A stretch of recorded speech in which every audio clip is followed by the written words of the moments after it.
All right, we are live and local for September Washington WREIA meeting. Thank you so much for all of you that are hopefully starting to tap in and join us. As we start, we'll just take a few minutes. And if anyone gets online and they want to say hello, tell us who's out there. That would be appreciated.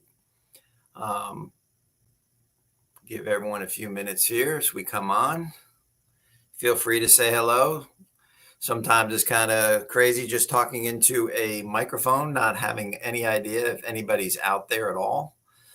Looks like we have a few folks joining us here as we come up live. A few more minutes here. Well, this is September. Hey, Jim. Good evening.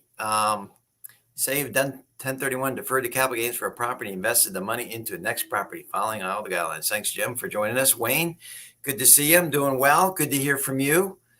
Hope everything is going well for you. All right, we're here at September Watch and Read meeting. We haven't been with you for a little while. A lot of you know that we take August off as people are kind of getting re-energized maybe for the fall, and also taking a little bit of a break. Some of you I know go to the beach, go to different places. Magdalene, nice to see you. Good evening. Dwayne, Let, good to see you. Thanks for tuning in tonight. We have a great subject for you tonight. Before we begin, as people kind of come on, I know we're here at 7 o'clock, so people kind of joining in with us. Great response to this 1031 tax-free exchange. This is certainly maybe for some of you a little bit higher level. It's not how to find your first deal or, what is wholesaling. It definitely is kind of tailored to people that maybe have been in the business for a little while or kind of want to take their business to the next level. So we're going to be talking about that. I'm going to tell you a little bit about the deal that I have going on currently, tell you a little background, a little bit on why I'm doing a tax-free exchange. And then if you've read our emails over the last week or so, you know that we have a great guest tonight with Robert Levinson with 1031 Blackacre. Blackacre. I mean, he's been doing this quite a long time, and he's going to give us some of the nuts and bolts of 1031. So again, if you have any questions, I know it's sometimes easy to kind of sit back and relax, but if you have any questions, this is the time to ask him. He's a busy guy, and if you want to just type in your questions, we'll make sure that he gets those and he can answer some of those for you. All right. So as we get started here, I'm going to give people a few more minutes as we're kind of maybe just hanging out for a minute. Anybody online here? Anybody take a nice summer vacation? Anybody go anywhere interesting? Nobody? Anybody? Well, I'll tell you a little bit about our summer trip. If no one's going to chime in, we headed out to Glacier Park. And if you've never been out there, it's out in Montana, about 25 miles from the Canadian border. It is absolutely spectacular. We flew into Spokane, Washington. I've always wanted to go to, I haven't been into Eastern Washington and parts of Idaho. I've always heard of a place called Coeur d'Alene. From a real estate perspective, it's one of the hottest markets in the country. It's kind of a resort town. I was a little bit, to be honest, Jim, that's awesome. I'll come back to that. Howard, I'll come back to that too. Howard, good to see you. Thanks for joining us. Coeur d'Alene, Idaho. I thought it was going to be a little bit more kind of Aspen-like, if you've ever been out to Aspen, Colorado. But it was nice. We did get a little bit of the wildfire, so we didn't get the full effect of the lake. But it was nice. Then we headed up to Steamboat. Had a great Airbnb in this just beautiful kind of field, and did some hiking and so forth out in Glacier Park. Really a fun trip. So a rodeo at Steamboat. That's great, Jim. That sounds fun. Steamboat, if you've never been out in Colorado, great skiing if you ever get a chance to go out there. And Howard, Martha's Vineyard, that sounds great too. Been there a long time ago. I'm sure it's changed quite a bit. Alex, good to see you. Thanks for joining us. Thanks for coming on board. So I hope everyone had, kind of a good summer. I hope everyone's kind of taking part in this real estate market. It's a crazy ride.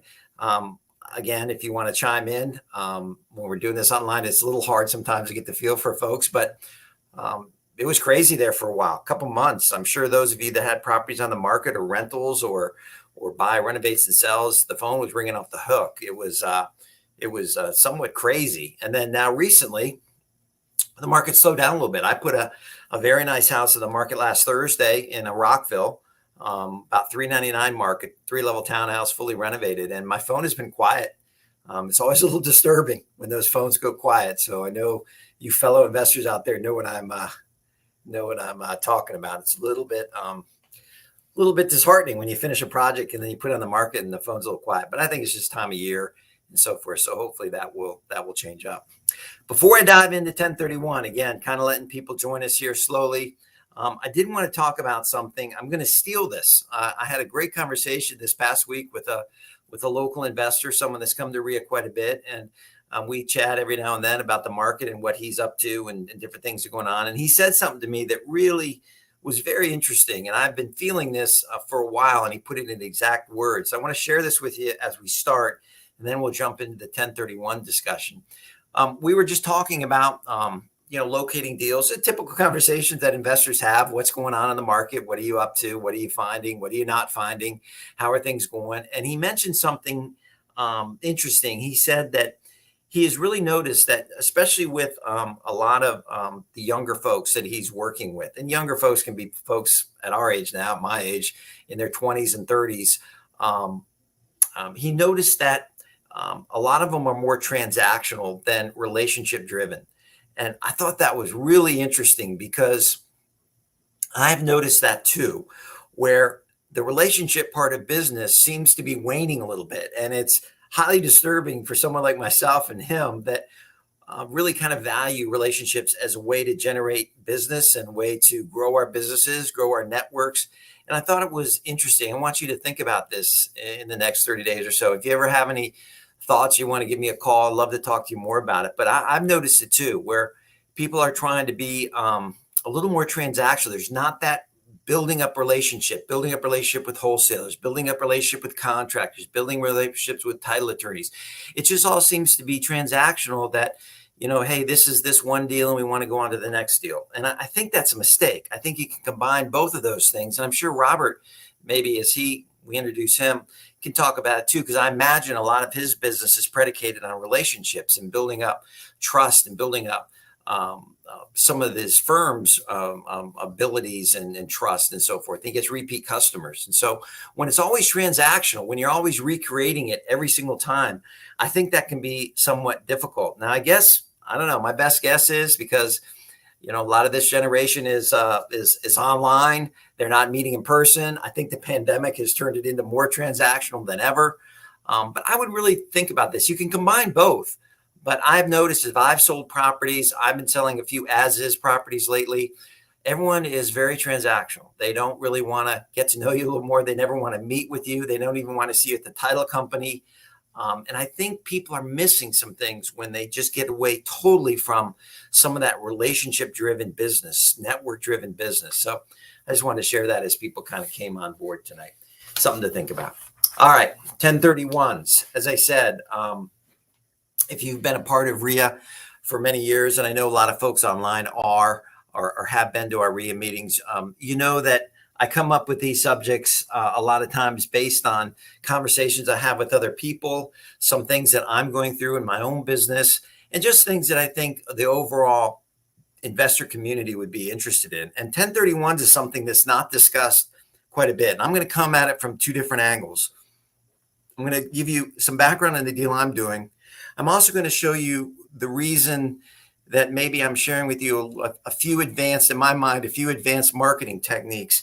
I share this with folks that hire me as a mentor, and I want to share that with you again tonight. And then I'm going to leave some of the technicalities of 1031s to Robert. He's the expert.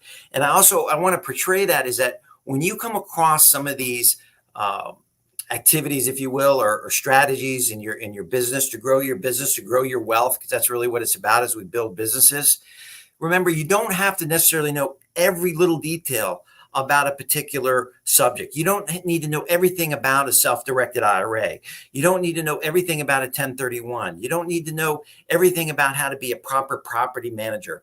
Your role as an investor, in my mind, is to understand these concepts and get educated on them and surround yourself with good people that can guide you and help you with some of the technicalities, right? I'm never going to be as versed in 1031s as Robert Levinson, who we're going to have on here in a minute. There's no way. He does 30, 40 of these, 50 of these things every single month. I mean, I do, a half dozen in my career. I mean, there's no chance I'm going to be able to keep up with someone with his expertise. But what I can do is I can align myself with people like him that can guide me. I just need to know the concept and how it kind of helps and grows my individual business. Same with the self-directed IRA.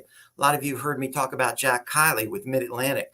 I don't know everything there. I don't know every intricacy of a self-directed IRA, but what I do know is that if I invest my retirement monies in an IRA that's self-directed, I can grow that exponentially by making my own decisions, and those decisions can revolve around some of my real estate investments. So my point here is when you're introduced to different subjects, understand that you don't need to know exactly everything about that particular subject. You need to be versed in it. You need to be educated in it. But more importantly, you need to know how to apply it to your individual business. And more importantly than that, you need to know how to surround yourself with good people that can keep you on the right path, keep you out of trouble, but make sure that it works for you. Okay. That's the first thing I want to talk about. Now, my particular subject, it's pretty vanilla, if you will. A lot of you have done deals like this. I acquired this property many, many years ago. It's just a very basic 3-level townhouse in Gaithersburg, Maryland. Nothing fancy. It's a good sized townhouse, but nothing fancy about it. I bought it back in about, I don't even remember. I'm going to have to look at this because I'm going to have to figure out my basis for the 1031. But basically, I think it's about 2004, 2005. I was doing a lot of training back then, a lot of monthly trainings. And I bought the house because I thought it would be a perfect training house. Now, what I mean by that is I literally used it as a training house where we'd have trainings at the house. We renovated some of the top of the unit, and we left some of the bottom of the unit kind of as is. And we kind of showed people the different ideas on how things should look and how things. Now we've come a little further past what we used to do from a renovation standpoint, but just showing people how to repair, and not showing them, but giving them an example of replacing plugs and fresh paint and fresh carpet and fresh drywall. And we had a bathroom down there, so we could show them a renovated bathroom versus an unrenovated bathroom. And we did that for a while. I don't know if some of you, who knows, might have even been at one of these houses. The reason that I turned it into a rental, so I bought it specifically for that. I paid $155 for it. It was only worth at the time about $220, $225. So it wasn't a good candidate for a buy, renovate, and sell. But I wanted it for a training house. And then eventually I turned it into a rental after a number of trainings because the neighbors, it's always the neighbors, right? The neighbors started calling the police when we'd have 15, 20, 25 people at the house. And they thought we were using it as who knows, prostitution, gambling. There was a couple wacko neighbors that kept bugging the students. And so we said, forget it. And we turned it into a rental. So I originally financed it with a private loan. Like a lot of you know, a lot of you do that with some of your rentals or some of your buy, fix, and sells. And when I turned it into rental, I refinanced it. I took out a little bit of a capital and I rented it. And it's been rented ever since. We've had very few down months. It's a very good location. The house, we didn't put a lot of work into it because it was a rental, meaning we didn't do a full-blown renovation. Now, I have done a little bit of work over the years, put some new windows in, things of that nature. And the reason that I'm selling it, the reason that I'm doing a tax-free exchange is a couple of reasons. Number one, the tenants that were in it, their tenancy was coming to a close. I saw how the market was doing. I saw the value go up exponentially. It's worth probably going to list it at about $429.9, right in that range, $419.9, $429.9, depending on the market here. We're going to be done with it here in a few weeks. And we're going in and we're doing a nice renovation, not a blowout. I mean, we're putting in a new kitchen. We're doing new flooring, painting, nice landscaping, things of that nature to put it in good shape. And we're going to be selling it. And the reason that I'm doing that now is as I said, the market's doing well. And also, I feel like it's a good time to take that asset out of the state of Maryland and take it to another market that I'm very familiar with. It's going to be one of two markets, and I'm not quite sure, and Robert might be able to explain this. I'm not quite sure where this money is going to go yet. I haven't identified my new property yet. I will do that once I have a contract on the house and I see a closing coming along. I will start looking very hard for that replacement property. Okay, the property that I have to replace with this particular property. I can buy up to 3. Robert will explain this maybe a little bit more.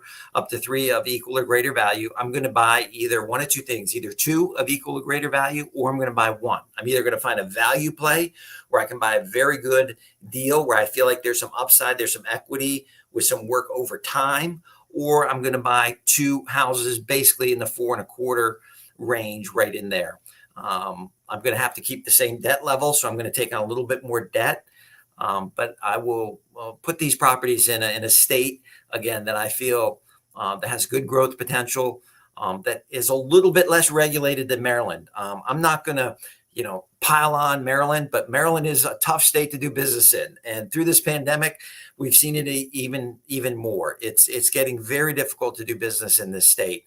I've lived here my whole life. I like it here, but I'm going to put some of my assets in other places where I feel like there's some growth potential, a little less regulation, and some opportunity to see some growth. And these are areas where I do have some investments. So I'm familiar with the geographical area. I'm not quite familiar with the values because values have changed. So I'll be doing some research on that. And I think it's a good time to move that out of Gaithersburg. I think I've gotten my equity out, and I'm going to move that either to maybe even brand new homes or a value added play. I haven't quite figured that out yet. So that is what I'm doing. The value of this, obviously, and I don't want to steal Robert's thunder too much, but the value is I can defer my gain. I mean, if I bought it for $155 and I've done some depreciation, okay, I can defer that roughly, $250,000, $300,000. We haven't sat down and put pen to paper quite yet, but $300,000 of gain where I will not have to pay any taxes on that if I do this correctly, if I follow the rules. And eventually, they say, some of this real estate, eventually you won't have to pay any tax on it if you structure it correctly and, your estate's in place and so forth, and kids or heirs inherit it. I'm not sure. That's hopefully down the road a little bit. And we have this new Biden tax plan. Who knows what's going to come of that? They're targeting what they call wealthy people. I'm afraid some small business owners are going to be trapped up into this, but it's hard to know as that plays all out. So that's kind of the reason that I'm doing this. That's what I'm excited about. And before I bring Robert on, I'm going Robert a little bit longer than I wanted, but I want to share some of this too. The other thing about any of these kind of things, any of these kind of specialties in the real estate investment, you can use these for marketing. You can use these to attract, to magnet, to have more deals come your way, depending on what you're looking for. Okay. Those of you that know me know that I do 2 things. I do a number of things, but 2 specific things. I buy, renovate, and sell houses for income. That's how I pay my bills. I also buy long-term rentals. Okay. Long-term rentals for cash flow and appreciation. So using a tax-free exchange can bring people to me so I can have conversations with. So what I do is, again, I use someone like Robert. I use someone with some expertise, and I'm just going to throw this up to the camera. I create a pamphlet, a folder. Okay. This is about 7-8 pages. And what this folder is a breakdown of what a 1031 is. Very basic, very generic terms.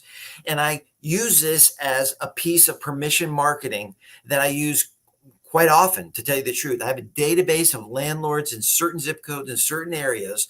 And what I will do is I'll either email or either send a letter, literally send a letter. I won't send I buy houses for cash. What I will do is I'll target landlords that have owned property for a while and see if they want to do a tax-free exchange. And what my call to action is, if you're interested in a free report about 1031 tax-free exchange, either go to this link, call me. I give them options on how to receive this package. I will then take this marketing material and I will send this either online if they prefer that, or I'll literally go down to the post office, slap a stamp on it, put it in an old, vanilla envelope, and I'll send it off. And what that will do is now that gives me permission to follow up with these people and see if they have any interest. What I have found is that most of these people, most of these landlords, they don't want to do a 1031 tax-free exchange. They are tired of being a landlord, but it gives me an opportunity to connect with them to talk about their specific rental properties and find out if there's any opportunity for me to either buy that, renovate and sell it, or buy it as a long-term rental. I've used this very, very successfully. It's worked many, many times. And when I'm slow or when I need more deals, I will go to that database and I will send that out. It's very low cost and it can really generate some deals for you. Now, again, those of you know that I do some mentoring. Those that I've mentored, I've told them about this. I've worked with them on this. And this type of permission marketing works. It's giving someone value instead of just asking for something. It says, hey, here's a free gift. Here's something of value. If you take that, now I have your email, I have your phone number, I have your name. And now I can do a little research, find out what you own, what you don't own, and see if I can get in between you on any level. Hey, sometimes I refer them out. Sometimes I refer them to a realtor. Sometimes they just take it. I never hear from them. I can't reach them.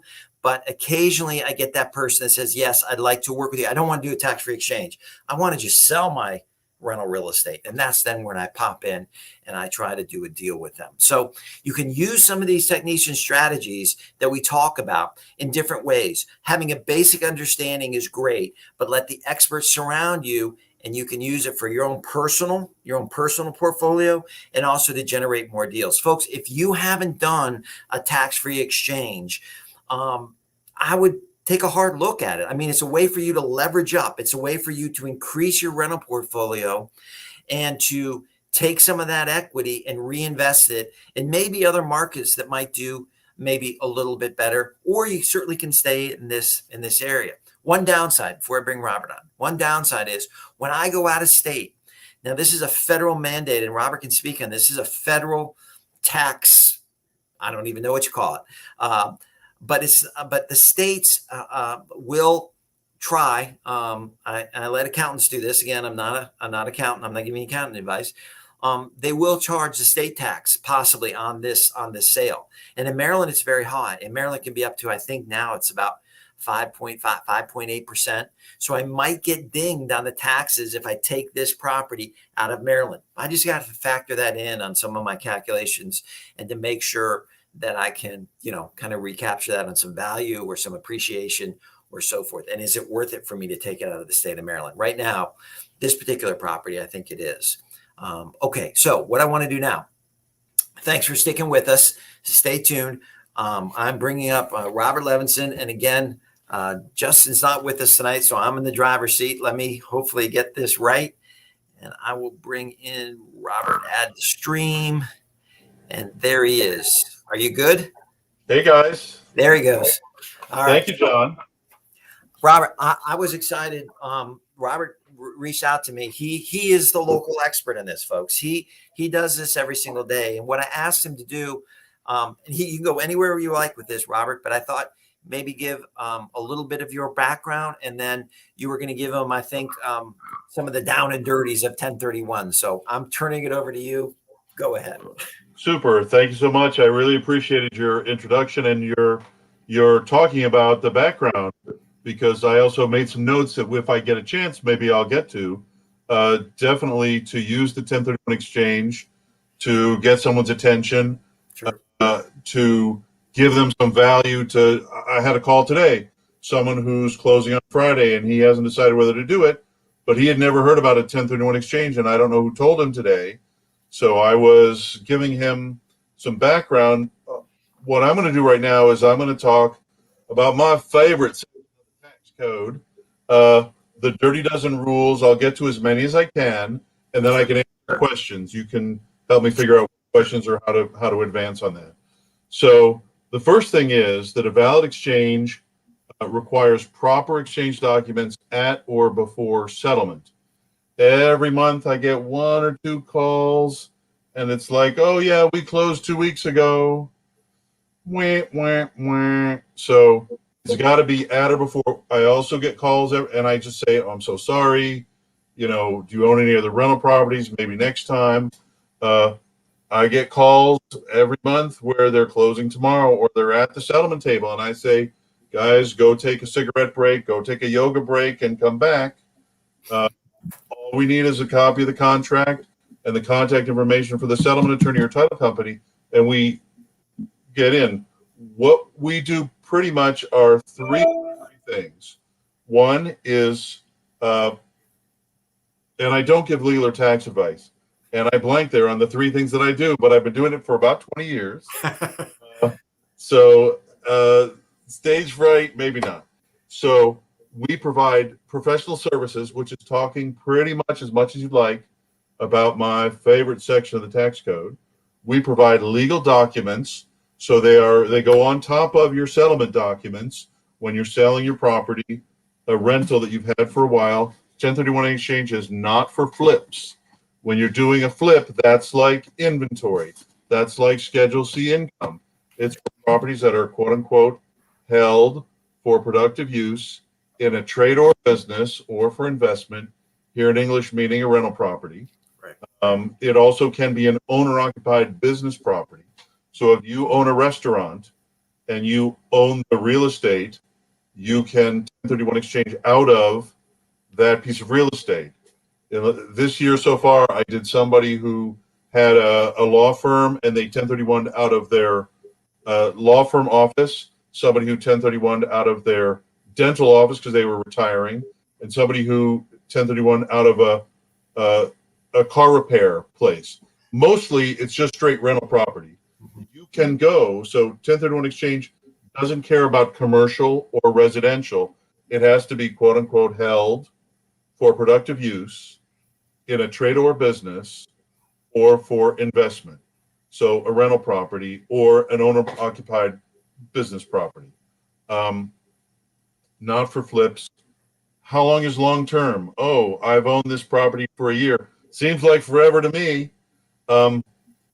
Pretty much it should be owned for 2 years before you can 1031 out of it. And I do have some people who do a lot of flips and they've switched. So now they have a second kind of line of their investment. They're keeping a few of them as rentals that they can 1031 exchange out of.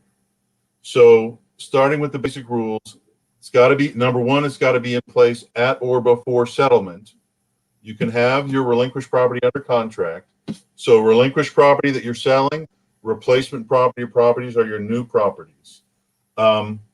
So one thing that's very different in an exchange is that the taxpayer cannot have actual or constructive receipt of the funds.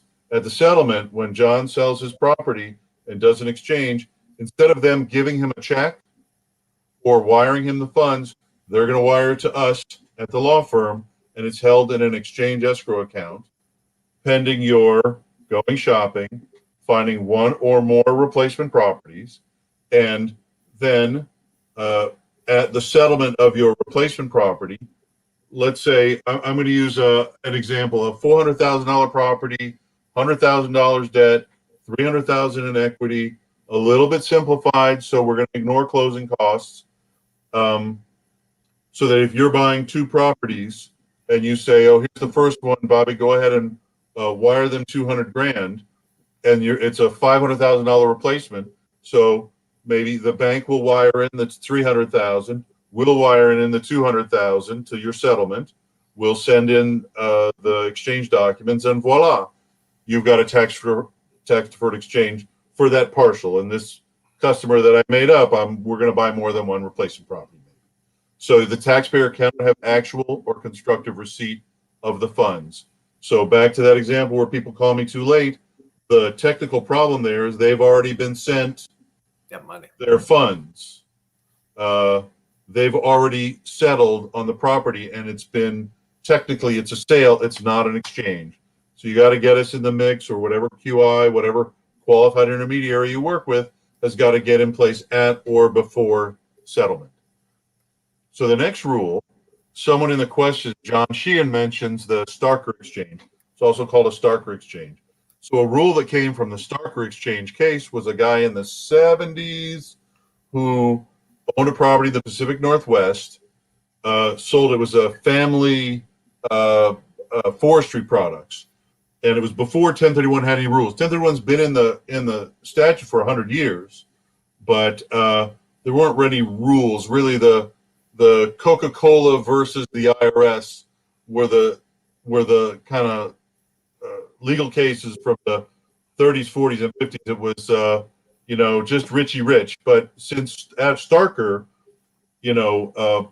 popularized it because there became rules that each of us could use, and it was much more accessible. And you didn't have to have a $500 an hour lawyer Right. to figure it out and tailor it. It became much more generic. So everyone, one of the first questions I always ask, so our fee is about $895 for a round trip, one sale, one purchase.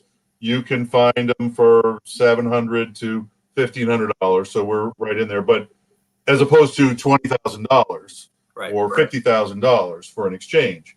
So, so one of the rules that came out of the Starker exchange was same taxpayer that sells must be the taxpayer that buys.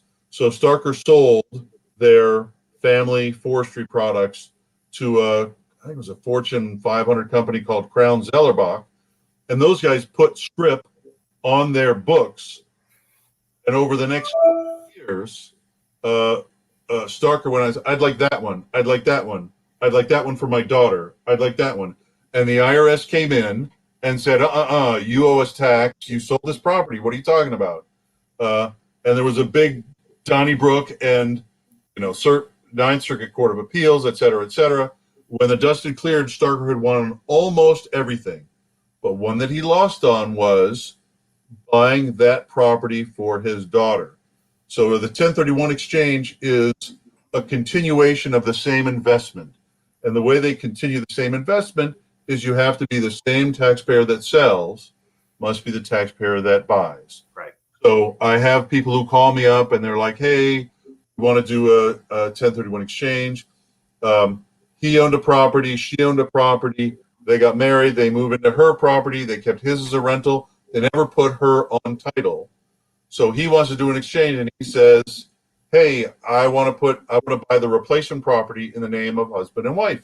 And I say, I'm sorry, John, the same taxpayer that sells must be the taxpayer that buys. So what you're going to do is you're going to do the 1031 exchange, you're going to buy the replacement property, and then, after the exchange is old and cold, could be a year from now, could be, next year for Christmas, or Valentine's Day is a little too close. Next year for Christmas 2022, you would Add her on. You probably would, in that situation, you probably would want to talk to the settlement attorney when you close and say, hey, in about a year, we're going to want to do this. So is there anything we can do now to make that easier? Maybe you tell your lender that we're not going to do, we don't want to deal with the due on sale clause. So maybe you would have the missus get 1% of the property. Again, I don't give legal or tax advice, but that's a pretty advanced example in terms of thinking it through and figuring it out and tailoring it for your situation. Same taxpayer that sells must be the taxpayer that buys. An entity, yes, can do a 1031 exchange. A human can sell and they can buy their replacement property in a single member limited liability company that's a disregarded entity for federal tax purposes and whose sole member is John, Right. our proto investor. So that the feds do not recognize a single member limited liability company. And maybe that's a problem. Maybe that's okay. Here is a good thing, because if someone chooses to, they own it in their human name and they're selling it. They say, well, I think for business purposes, I would like to buy my replacement property in an LLC. Then that opportunity is available to them. I talked to a different couple today, and they have to buy in their own human names the replacement property. It's possible there's another way to do it, but in general, that's true, except if you're out west. So in a community property state, it's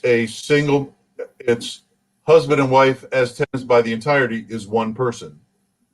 So state law is different state by state. John was talking about how Maryland's got some things that make it a little more difficult, a little more problems, a little more onerous. And so he's looking for a friendlier state.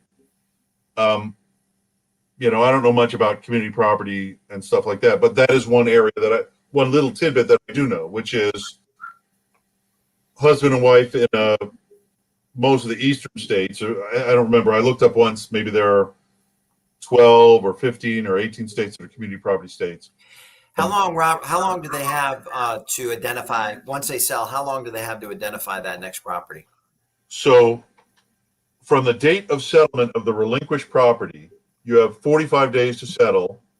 I'm sorry, 45 days to identify your replacement property or properties, and 180 days to close on the replacement property or properties. The 45 days and the 180 days start on the same day, the date of settlement of the relinquished property. Now, that 45 days does go pretty quickly, but you do not have to have it under contract. You simply have to identify it. You identify it by basically sending me a notice of identification, sending the QI a notice of identification form with one or two or three addresses on it. And if you're only going to buy one property, you still could identify the three properties. You narrow it down from all properties in America by midnight on day 45 down to a very short list. Yeah. So there are three rules. So you gotta hustle there. Sarah just threw a thing in. I'm gonna move you along a little bit, but she said, "What if I found?" It's a great question. What if I found the replacement property first? I know this gets in the weeds because you could do a reverse exchange, but maybe address that. We're not going to talk about reverse exchanges. Okay. So I'll tell you this: you cannot own both the relinquished and the replacement property at the same time. So it starts off at about $10,000, and we have to figure out how we take title to one of the properties. We figure out which property, but the first thing is probably don't do it. It does not make sense for most, and we're not going to talk about it right now. I'd be happy to talk about it offline. But if you find the replacement property first, you've got some. So what I work to do as a 1031 guy is to separate the business issues from the 1031 issues. That's a business issue. How do you get in a hot market someone to wait for you? John, would you wait for someone who said, "Hey, I just put my property on the market in about a month. I like yours. I'm going to give you a whole $1,000 earnest money deposit. Would you wait for me?" Yeah, and that depends on the market. Right. I've got $30,000 earnest money deposit. Will you wait for me now? Yeah. I'm a little more serious. So that's a business idea of you tell them, hey, so I've got somebody who just he put $50,000 and it's not in escrow. That doesn't happen very often, but he's working to get the seller to wait for him. Right. So 45 days to identify, 180 days to close. That 45 days does go very quickly, but if you get it under so here's another thing in a hot market. Hey, look at how cool I am. I can close in 10 days. In a normal market, or if you're not doing an exchange, let's close in 10 days. In a 1031 exchange, you might say, well, I've got a lot going on. Let's just do a normal 30-day close. So if you've got it under contract for 30 days, but I'll take your $30,000 earnest money deposit, you've got 75 days. Right. Okay, so that builds in a little more time. Go ahead. I'm sorry. No, go ahead. Talk about because I think this is confusing for a lot of folks. Talk about like kind. I mean, can I sell a townhouse and buy a apartment building, or talk a little bit about that? I alluded to that a little bit earlier, where I said 1031 exchange does not care about. And hang on, I want to come back to the 180 days too.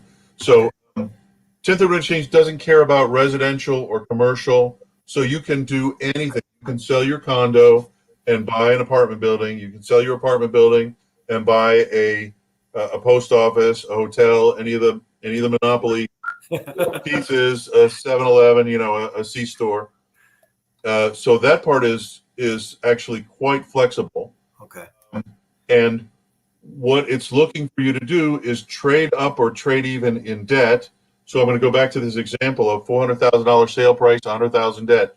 In order to be completely tax deferred, you have to trade up or trade even in debt here, $100,000, and trade up or trade even in equity here, about $300,000. Right. If I got $300,000 down, I can say, well, hey, Bobby, I really don't want a mortgage. I just want to buy something for 300 grand. Can I do that all cash?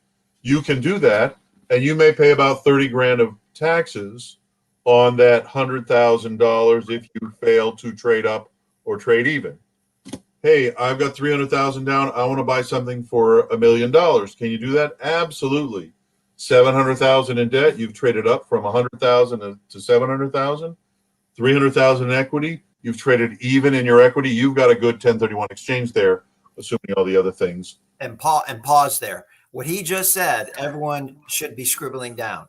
He went from a $400,000 property with $300,000 debt. And I know some of you own these because the Washington, D.C. metro market has gone up.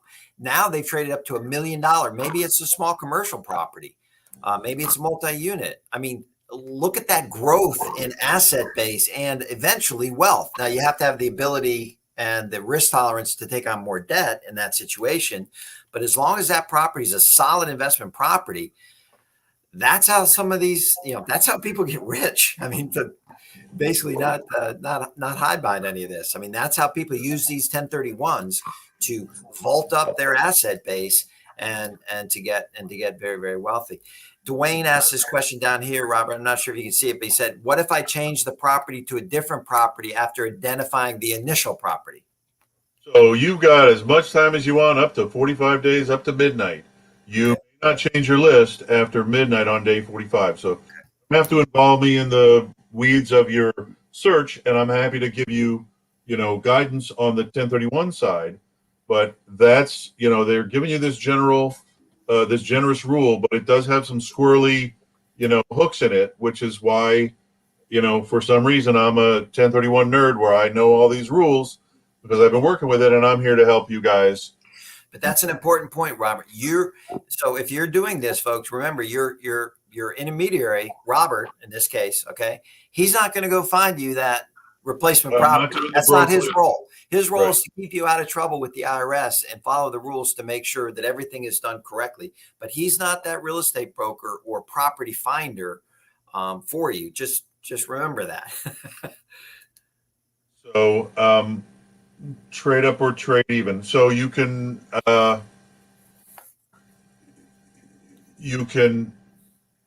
find another property. You can go and take, in this example, 400,000, 300 in equity and 100 in debt. You could take it and buy 150,000 down on two properties. So you go find, two $400,000 properties with 150 down on each and 250,000 in debt. That's still $800,000 worth of property going from 400 to 800, and you're leveraging up. You could buy one property for 200 all cash and have a free and clear property, and take the other 200,000 and buy the $500,000 property or $400,000 property. And that's where you get to,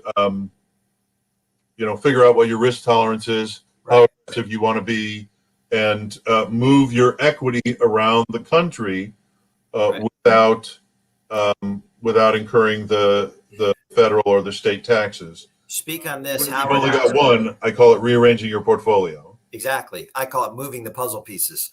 Howard has a question here. What if the property I'm selling has no mortgage, Robert? That's just fine. Trade up or trade even in debt, here 0. And trade up or trade even in equity, here, let's just say 400,000 all cash. You can choose to put $400,000 down on a new $1 million property, leverage up, 600,000 in debt, 400,000 in equity, or just buy something for 400,000. That's your business decision. Now, let me go back to this trade up or trade even rule. I'm going to say the rule again, but I'm going to add another little clause in there. In order to be completely tax deferred, at a minimum, the taxpayer has to trade up or trade even in debt or add new outside cash, substituting dollar for dollar for the debt, and trade up or trade even in equity. So let me go back to this $400,000 property, 100,000 in debt. I don't want any debt on the new property, but I do have some resources. If I put in 100,000 of my own new outside funds from my savings, from a HELOC on my house, from selling stock or whatever, I can buy a new one without any debt. Again, business decision of how to arrange your transaction. So if you don't have any debt, you don't need debt in that trade up or trade even formula. You can choose to, but you don't need to have any. So if you bought a new property if your property was 400,000 without a mortgage and you bought a new property for 300 grand, you could go try to find a $100,000 parking space in DC, or you could pay probably about 30 grand in taxes on that $100,000. It might be a little less, might be a little more. So the feds, I'm not going too complicated. Let me ask you, in your experience, Robert, I'm going to go back. I'm going to be selfish here and ask my own question. In your experience, Sure. if you take a property, townhouse, my example, from Maryland, and I exchange it to a different state, okay, say the Carolinas. People know I invest in the Carolinas. I've read where I have to pay Maryland that 5.8%. Is that correct? Yep. Okay.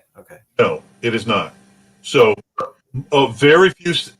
Yes, I hear your question. No, it is not correct. So perfect. A very few states where you have to fill out a little bit of extra paperwork. In Maryland, the form is called the MW 506AE. Actually, it's a little different, but no, you don't. They have, but most you don't have to do anything extra. Pennsylvania's got something where they have not quite perfect recognition of the 1031 exchange if you're selling Pennsylvania, but the legislature keeps trying to pass the bill to recognize 1031 exchange, and they're making a little progress this year. South Carolina, when you sell, it's just paperwork that you have to get. I think Maryland's got a clawback provision, but I've never addressed that. That's a little bit outside our situation. But no, you sell the townhouse, you're not going to have to. All the money goes into the escrow, and you can move it all over. Now, what about if someone has a property and before they sell it, like in my case, we got to put 20, 25 grand in it. I mean, that just goes to the basis, right? I mean, we can get that money back. Not exactly. So that's a really good advanced question. So at the settlement, you can pay off anything that makes you free and clear the property for your buyer. So if you own the property in an LLC, maybe you want to lend money to the property. Maybe you want to the LLC. Maybe you want to even record a nominal mortgage. So that's paid off at the settlement. The best we can do, and I don't get legal or tax advice. So I do have people who call me and say, "Hey, I put this all on my credit cards. I have 30 grand on my credit cards. I got to pay it off." And what I tell them is, here's the best you can do. Let's tell the settlement attorney that to ask, if they give you the money and you pay off your Visa card, absolutely that's taxable. And if you tell them, I have a loan with Citibank, account number 123456789, and here's the number, and they send it to you, then you work on that with your accountant when you give them the settlement statement at the end of the year and say, so the taxpayer is not supposed to have actual or constructive receipt of the funds. Was that actual or constructive receipt of the funds? But what you wouldn't want to do is if you have $30,000 worth of debt on your credit card and you put $20,000 of Home Depot or Lowe's, you would just want to get your receipts and have them pay 20 grand. And that strengthens your argument that was required for the transaction. I could not have sold it if I hadn't fixed it up. And it's actual tracing and accounting the money, and that you're allowed to do. But that's not the same as taking it out at settlement. You can get it paid to the third party. So sometimes people will have a contractor or who agrees to wait to settlement. You're allowed to do that, but that may be part of your debt. So that 30 grand in my example of a Visa, well, maybe the person only has 130,000 in debt, and that plays into their trade up or trade even, and they only have 270,000 in equity. Right. So partner buyout, which I'm going to talk about just a little bit. Two partners, one of them wants to do an exchange, the other one doesn't. There are a couple ways to do that. This is an advanced situation. You could buy them out, and they hold a note for 10 minutes before settlement. But also that increases your debt. You know, You could do a partial exchange, right?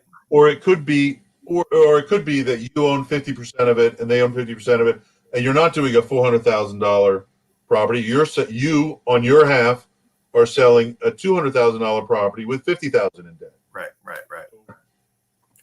I have that situation. I have that situation with my brother, and I know some of you own properties with family members. My brother and I own 50%, and as we go toward possibly different parts of the country down the road, we're talking about partial 1031s maybe. So, any other questions for Robert? Man, this has flown by. As you're on, anybody have any questions? Robert, give out your contact information too, as we're holding on here for any more questions. How Sure. can we get a hold of you? It's I don't know if I can type it up. Can you type it in to the comment section so they can do it too? Yep, It's I can. 202-494-2700. That's my mobile number. That's world headquarters. You can call me. You can text me. My email is robert@blackacre1031.com. That's BLACKACRE1031.com. And it'd be great to work with you. Thank you so much, John, for Anybody, as we have them on for the last few minutes here, folks, just kind of wrapping this up, reach out to them. As you can see, wealth of knowledge, and I don't think any one deal is the same. I'm sure there's similarities to a lot of these things, but everybody's a little bit different. Everybody's tax situation is a little different, what they want to accomplish, and you can see how easy it is to screw some of this up. So to my original point, as you research this, as you get educated on this, as you understand this, and you try to fit this into your overall investment strategy, it's very, very important to surround yourself with people that know what they're doing. We have a few more questions here. Yan asked, if I completed a 1031 exchange, how long, I could refi to take out the cash. Yeah, how long can she refi? This is where I get to say we don't give legal or tax advice when the exchange is old and cold, whatever that means. So ask your accountant. Could be just a couple of months. Could be like 6 months, 8 months. I tell people I go back to, Christmas 2022. Again, talking to your accountant, and it's kind of a good test of your accountant. If you start asking them 1031 questions and they don't know nothing, maybe that's fine for you because you only have one rental and it's pretty straightforward. But if you're starting to lever up into more sophisticated situation, maybe you need to find a more sophisticated CPA. But don't mean to be dissing anybody. And no, that's good. Russell, you have a good question. Robert, maybe you can answer this in your opinion. If the Biden plan for 10, and again, this is all, who knows, 1031s become a law, cap of $500,000. How badly would this depress the real estate market? Would this affect the mom and pop, or is this mostly? I don't really know. And here are two little tidbits of my tiny little thoughts about it because I haven't really read. I'm not sure what they mean by the 500,000. Do they mean 500,000 in gain, 500,000 in equity? Do they mean 500,000 in sale price? So I actually am going to find out that I wrote an email today to I forget the website, but I wrote an email that went automatically to my two senators and one congressman saying, hey guys, please keep the 1031 exchange. I will say this, of the 30 or 40 settlements we do a month as 1031 exchange guy, most of them are what I call mom and pops. Most of them are, $600,000 or $700,000 or $200,000 or $300,000 or $400,000. So they're modestly priced properties. There are people who own one or two or three, sometimes a little more properties. So it's not, the mega, Right. Numerically, it's just the regular folks. It's the Washington WREIA crowd. Absolutely. Yeah, absolutely. That are doing the 1031 exchange. So it seems like, and the other thing is there have been a couple of studies which say that the 1031 exchanges stimulate the economy more than just getting the tax because, hey, I'm not going to sell this property if I got to pay 60 grand in taxes. I'm going to just keep it. Right. And I'm going to maybe let it kind of degrade a little bit. Sure. But if I do, I'm going to fix up the property And that worker is going to buy a new truck that was built in Kenosha, Wisconsin. No doubt. And then the new buyer is going to come in and he doesn't like the bathroom, so he's going to stimulate the economy. No doubt. Workers, American workers. I agree with you. This is a good question. If you got a few more minutes, here's a good question. Rodney, can an exchange work if a property you inherited, mostly land, 39 acres, and unsure of the property value? So Rodney, looks like he inherited about 39 acres.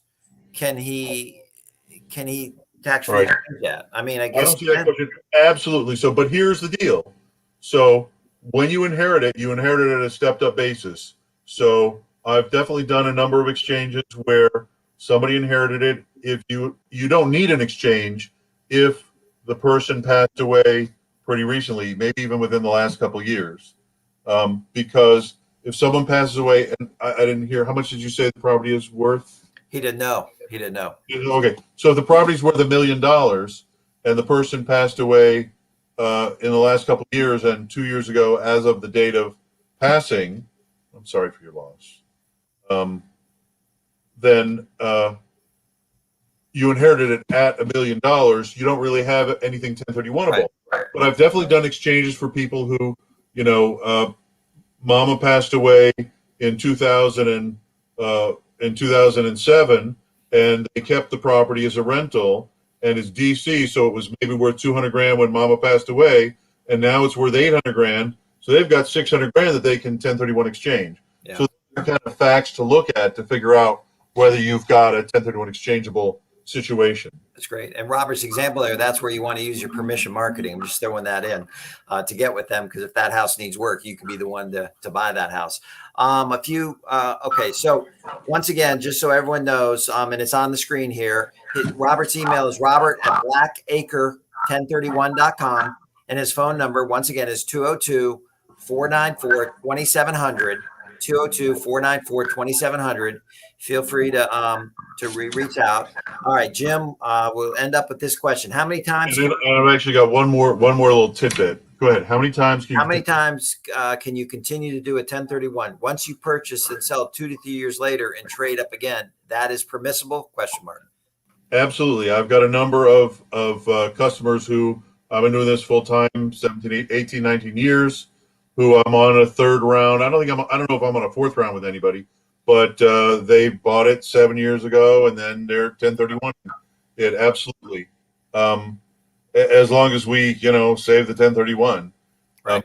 My last little tidbit is for real estate brokers. I think it's an opportunity to double your income. If you're going down to get a listing, and maybe they didn't just call up and say, John, please come down here, bring your listing sheets. Maybe they're actually, heaven forbid, one or two people they're talking to about the listing. If you're the only one, and now this is self-serving, but I believe it. But so it's okay. Self-serve. but I believe it. So if you're the only broker who says, hey, have you thought about a 1031 exchange? Even if it's not right for them, as John gave some examples, most people are not going to. But also, so you say, hey, look, I'm trying to add value for you. I'm thinkier than some of the other people who you're calling in. Why don't you give me the listing? Yeah. So the more investors you work with, an owner occupant maybe buys and sells once every 10 years their primary resident, but an investor is going to give you more business. Yeah. Business. Yeah. That's great. Well, thank you, Robert, very, very much. I hope everyone found this helpful. If you certainly need to reach Robert, go ahead. You all usually have my email. If I can help you in anywhere, I am doing some mentoring and doing deals, partnerships, lending some money. So if we can help you in any way, let us know. Hopefully this was helpful. Again, Robert, thanks a lot. Folks, thank you. Get out there and invest. It's a great way to create some wealth, as you can see. So take care. Thanks a lot, and we'll see you soon.